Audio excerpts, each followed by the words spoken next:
இந்த செய்தியை உங்களுக்காக வழங்குவது அருண் மசாலா. 1983 ஆண்டிலிருந்து தரத்துடன் தன்மை மாறாத அறுசுவை சமையலுக்கான அருண் மசாலா.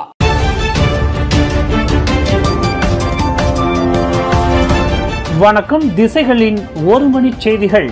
மாணவி ஜாரா வழக்கில் விசாரணை முடியும் வரை போராட்டங்களை கைவிடுங்கள். பொதுமக்களுக்கு வழக்கறிஞர்கள் வேண்டுகோள். மாணவி ஜாரா கைரீனா மகாதீர் வழக்கில் விசாரணைகள் முழுமையாக முடியும் வரையில் பொதுமக்கள் யாரும் அமைதி போராட்டங்களில் ஈடுபட வேண்டாம் என வழக்கறிஞர்கள் கேட்டுக் கொண்டுள்ளனர். இவ்வழக்கில் இதுவரையில் ஜஸ்டிஸ் ஃபார் ஜாரா என்ற பிரச்சாரத்தின் மூலமாக அமைதி போராட்டத்தில் ஈடுபட்டு நீதி கேட்டு வந்த பொதுமக்கள் அனைவருக்கும் நன்றி தெரிவித்துக் கொண்ட அவர்கள் இனி அதனை தற்காலிகமாக நிறுத்தி வைக்கும்படி அறிவுறுத்தியுள்ளனர். அதேவேளையில் இவ்வழக்கு தொடர்பாக சமூக ஊடகங்களில் கருத்து தெரிவிக்கும் பொதுமக்கள் வீண் வதந்திகளையும் கட்டுக்கதைகளையும் பரப்பக்கூடாது என்றும் அவர்கள் பொறுப்புடன் நடந்து கொள்ள வேண்டும் என்றும் இவ்வழக்கில் ஈடுபட்டுள்ள வழக்கறிஞர்கள் இன்று கூட்டறிக்கை ஒன்றை வெளியிட்டுள்ளனர். சமூக ஊடகங்களில் மாமன்னர் மற்றும் மற்ற ஆட்சியாளர்களை இழிவுபடுத்தும் வகையில் அரசுக்கு எதிரான கருத்துக்கள் கொண்ட காணொளிகளை வெளியிட்டதாக நம்பப்படும் ஆடவரை புக்கிட் அமான் கைது செய்துள்ளது. ஏற்கனவே போதைப்பொருள் கடத்தல் உள்ளிட்ட 3 வழக்குகளில் தொடர்புடைய அந்த ஆடவர் நேற்று செப்டம்பர் 12ஆம் தேதி கைது செய்யப்பட்டதாக புக்கிட் அமான் குற்றப்புலனாய்வுத்துறை இயக்குநர் டத்தோ எம் குமார் கூறியுள்ளார்.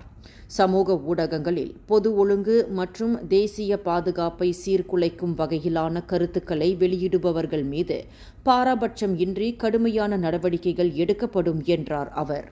அதேவேளையில் சமூக ஊடகங்களை பயன்படுத்தும் பொதுமக்கள் எப்போதும் சட்டத்தை மதித்து மிகவும் பொறுப்புணர்வுடன் நடந்து கொள்ள வேண்டும் என்றும் டத்தோ எம் குமார் வலியுறுத்தியுள்ளார். உலகெங்கிலும் உள்ள 1.8 பில்லியன் ஐபோன் பயனர்களும் தற்போது பரவி வரும் புதிய மோசடி ஒன்று குறித்து விழிப்புடன் இருக்குமாறு அறிவுறுத்தப்பட்டிருக்கின்றார்கள். சைபர் குற்றவாளிகள் ஐக்ளவுட் கேலண்டர் அழைப்புகளை பயன்படுத்தி ஆப்பிளின் மின்னஞ்சல் போல் தோற்றமளிக்கும் ஃபிஷிங் மின்னஞ்சல்களை அனுப்பி இம்மோசடியில் ஈடுபட்டு வருவதாக நம்பப்படுகிறது. பேபால் என்ற செயலி மூலமாக ஒரு மிகப்பெரிய தொகைக்கான ரசீது ஒன்றை போலியாக தயாரித்து அதனை ஐபோன் பயனர்களுக்கு அனுப்பிய பின்னர் அதன் மூலமாக அவர்களது கணக்குகளை ஹேக் செய்வதாகவும் ப்ளீப்பிங் கம்ப்யூட்டர் என்ற நிறுவனம் எச்சரிக்கை விடுத்துள்ளது. கம்போங் சுங்காய் பாரு குடியிருப்பாளர்கள் வெளியேற்ற நடவடிக்கையின் போது காவல்துறை உயர் அதிகாரி சுலிஸ்மி அஃபெண்டி சுலைமானை தாக்கிய சம்பவத்தில் தொடர்புடையதாக நம்பப்படும் 7 பேரை போலீசார் நேற்று கைது செய்துள்ளனர். கைது செய்யப்பட்ட அந்த 7 பேரும் 15 முதல் 52 வயது வரையிலானவர்கள் என்றும் அவர்கள் அனைவரும் ஓர் அமைப்பை சேர்ந்தவர்கள் என்றும் கோலாலம்பூர் மாவட்ட காவல்துறை தலைமை ஆணையர் ஃபடில் மர்சூஸ் தெரிவித்துள்ளார். அதேவேளையில் மோதலில் ஈடுபட்டதாக நம்பப்படும் மேலும் சிலரும் விரைவில் கைது செய்யப்படுவார்கள் என்றும் இவ்வழக்கு குற்றவியல் சட்டம் 186, 353 மற்றும் 324 ஆகிய பிரிவுகளின் கீழ் பதிவு செய்யப்பட்டு விசாரணை செய்யப்பட்டு வருவதாகவும் ஃபடில் மர்சூஸ் குறிப்பிட்டுள்ளார். கம்போங் சுங்காய் பாரு குடியிருப்பாளர்களுக்கு ஆதரவாகவும் அரசாங்கத்தின் நகர்ப்புற புதுப்பித்தல் மசோதாவுக்கு எதிராகவும் பாஸ் கட்சி போராட்டத்தில் களமிறங்க உள்ளது. எதிர்வரும் அக்டோபர் 4ஆம் தேதி நகர்ப்புற புதுப்பித்தல் மசோதாவுக்கு எதிராக போராட்டத்தில் இறங்க உள்ளதை பாஸ் கட்சியின் இளைஞர் பிரிவு தலைவர் அஃப்னான் ஹமீமி தைப் அசாமுடின் நேற்று உறுதிப்படுத்தியுள்ளார். அடுத்த நாடாளுமன்ற கூட்டம் தொடங்குவதற்கு முன்னதாக தாங்கள் இப்போராட்டத்தில் ஈடுபட்டு நகர்ப்புற புதுப்பித்தல் மசோதாவுக்கும் கம்போங் சுங்காய் பாரு குடியிருப்பாளர்கள் வெளியேற்ற நடவடிக்கைக்கும் தங்களது எதிர்ப்பை தெரிவிப்போம் என்றும் அவர் மேலும் கூறியுள்ளார். அதேவேளையில் விரைவில் மலேசியாவிற்கு வருகை புரியவிருக்கும் அமெரிக்க அதிபர் டொனால்டு டிரம்பிற்கு எதிராக பொதுமக்களும் பாஸ் கட்சியினரும் பிரச்சாரத்தில் ஈடுபட வேண்டும் என்றும் அஃப்னான் ஹமீமி வலியுறுத்தியுள்ளார். சபாவில் வெள்ளப்பெருக்கு ஏற்படும் அபாயம் உள்ள பகுதிகளில் வசிக்கும் மக்கள் அதிகாரிகள் எச்சரிக்கை விடுக்கும்போது உடனடியாக அங்கிருந்து வெளியேற தயார் நிலையில் இருக்குமாறு துணை பிரதமர் Dato' Sri doctor Ahmad Zahid Hamidi அறிவுறுத்தியுள்ளார்.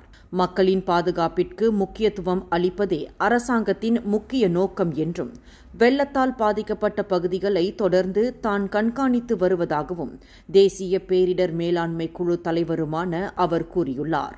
குறிப்பாக வெள்ளத்தினால் பாதிக்கப்பட்டு மீட்பு மையங்களில் தங்க வைக்கப்பட்டுள்ள சுமார் 400க்கும் மேற்பட்டவர்களுக்கு தேவையான அனைத்து உதவிகளையும் அதிகாரிகள் வழங்குவார்கள் என்றும் ஜஹீர் ஹமிடி உறுதியளித்துள்ளார். வெளிநாட்டவர் ஒருவருக்கு மலேசிய மை செகண்ட் ஹோம் என்ற விசா தொடர்பான பயண ஆவணங்களை போலியாக தயாரிக்க உதவிய குடிநுழைவு அதிகாரி ஒருவருக்கு 8 ஆண்டுகள் சிறை தண்டனையும் 1,50,000 ரிங்கெட் அபராதமும் விதிக்கப்பட்டுள்ளது. தற்போது பணியிலிருந்து இடைநீக்கம் செய்யப்பட்டுள்ள 51 வயதான அந்த அதிகாரி கடந்த 2022ஆம் ஆண்டு புத்ராஜயாவில் இக்குற்றத்தை புரிந்தார் என அவர் மீது குற்றம் சுமத்தப்பட்டிருந்தது. இந்நிலையில் உயர் நீதிமன்ற நீதிபதி அசார் அப்துல் ஹமீத் முன்னிலையில் நேற்று அவர் மீதான குற்றச்சாட்டு நிரூபிக்கப்பட்டதைத் தொடர்ந்து அவருக்கு இத்தண்டனை வழங்கப்பட்டுள்ளது. அதேவேளையில் இத்தண்டனைக்கு எதிராக அவர் மேல்முறையீட்டு நீதிமன்றத்தில் மனு தாக்கல் செய்யவும் அவருக்கு அனுமதி வழங்கப்பட்டுள்ளது.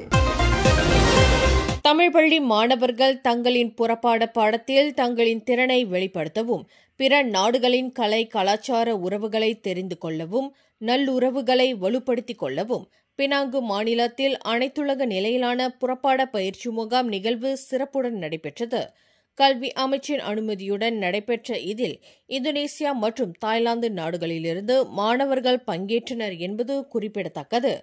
இந்த நிகழ்வை பினாங்கு ராமதாசர் தமிழ் பள்ளி மற்றும் பினாங்கு மாநில கல்வித்துறை இணை பாடத்திட்ட மையத்தின் ஏற்பாட்டில் நடைபெற்றதாக அதன் ஏற்பாட்டுக்குழு தலைவர் தி வினோத் கூறினார்.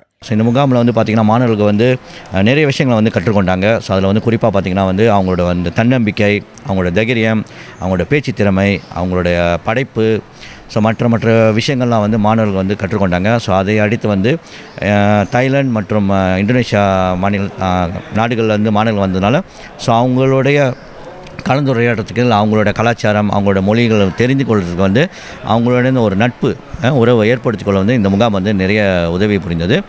ஆசிரியர்களும் இந்த முகாமில் கலந்து கொண்டாங்க. ஏறக்குறைய 60 ஆசிரியர்கள் கலந்து கொண்டாங்க. இதில் பினாங்கு, கடா, பேரா ஆகிய மாநிலங்களிலிருந்து மாநிலங்களை பிரதிநிதித்து மொத்தம் 145 மாணவர்களுடன் 50 ஆசிரியர்கள் கலந்து கொண்டனர். இதற்கு முன்பு மாவட்டம், மாநிலம் மற்றும் தேசிய நிலையில் இந்த பயிற்சி முகாம் நடத்தப்பட்டது. இன்று அனைத்துலக நிலையில் இம்மாதம் 10ஆம் தேதி முதல் 12ஆம் தேதி நடத்தப்பட்ட இந்த முயற்சி பயனளித்துள்ளது. இதில் தாய்லாந்து மற்றும் இந்தோனேசியா ஆகிய 2 நாடுகள் கலந்து கொண்டது. இந்த நிகழ்வை மாநில குற்றத்தடுப்பு அறவாரியத்தின் துணைத் தலைவர் டத்தோஸ்ரீ கே புலையந்திரன் நிறைவு செய்து வைத்தார். வருங்காலத்தில் இந்த மாணவர்கள் ஒரு தப்பான வழிகளை செய்கிறார். அவர்கள் என்ன நினைக்கிறாங்கனாக்கா, இது ஒரு யதார்த்தமான ஒரு உதாரணத்துக்கு ஒரு சிறிய பிரச்சனைக்கு ஒரு மாணவர் 3 பேர் அடிச்சிடறாங்க.